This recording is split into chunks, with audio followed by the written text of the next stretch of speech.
Послушайте, как бьется ваше сердце. Сердце стук. Что может быть прекраснее, чем его звучание?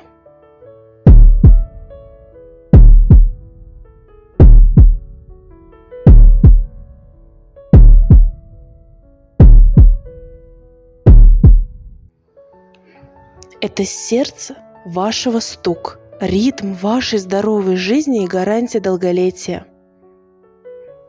Жаль только, что на работу такого маленького, но очень важного органа никто не обращает внимания до тех пор, пока он не даст сбой.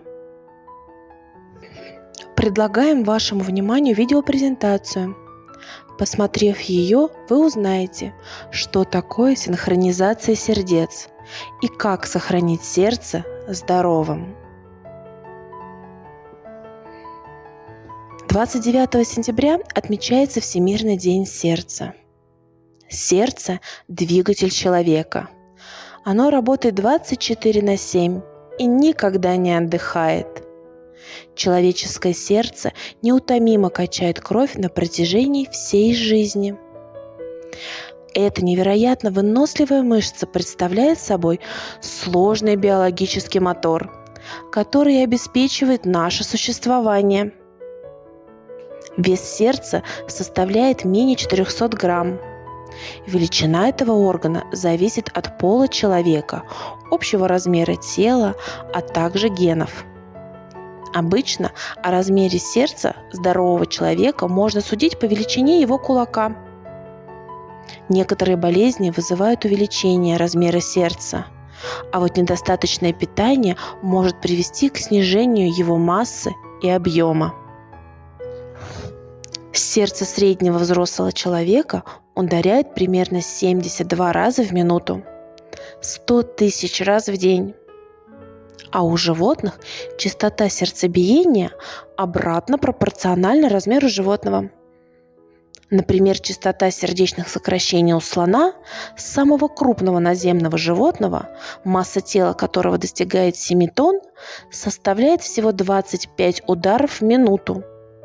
В то время как сердцебиение канарейки, масса тела которой достигает всего 20 грамм, составляет 1000 ударов в минуту.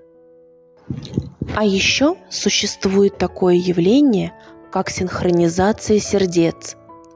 Ритм нескольких сердец может синхронизироваться при прослушивании людьми одной истории. Ученым давно известно, что мышление способно влиять на частоту сердечных сокращений. Например, у здоровых людей она может меняться не только при физической нагрузке, но даже при мысли о ней.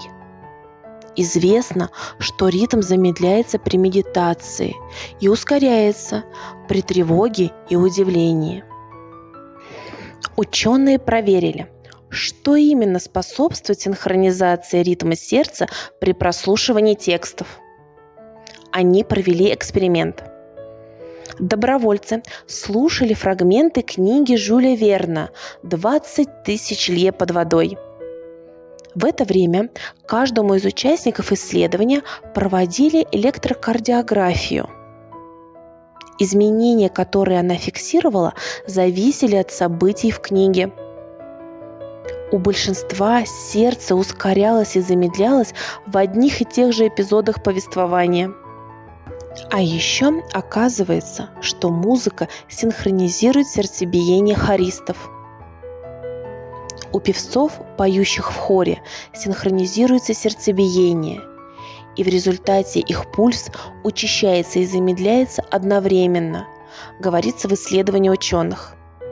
Целью исследования было изучение влияния музыки на тело человека и здоровье, и найти новые формы использования музыки в медицинских целях, прежде всего в рамках реабилитации и профилактической помощи.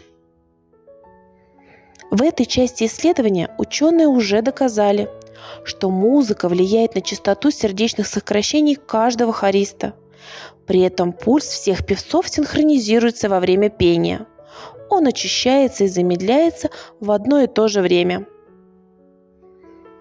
По предположению ученых, польза хорового пения состоит в том, что оно успокаивает наше дыхание,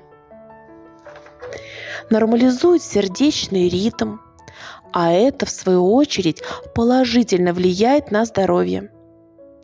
По словам исследователей, подобную синхронизацию и, соответственно, хоровое пение можно использовать для усиления дружеских отношений в коллективах единомышленников или даже коллег.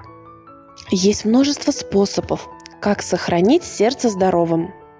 Причем эти методы доступны каждому из нас. Профилактика – это самый простой способ сохранить здоровье сердечно-сосудистой системы. При этом меры профилактики достаточно просты. Уделите время любой физической активности. Пройдите пешком несколько остановок. Поднимитесь по лестнице пешком, а не на лифте.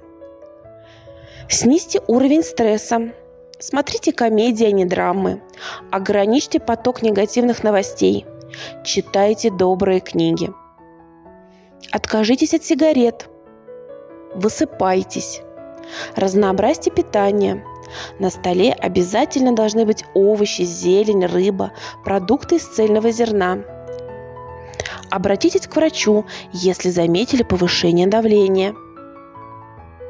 Проверьте уровень холестерина, особенно если вам больше 40 лет. За полезной и важной информацией ждем вас в отделе «Гармония» Центральной городской библиотеки.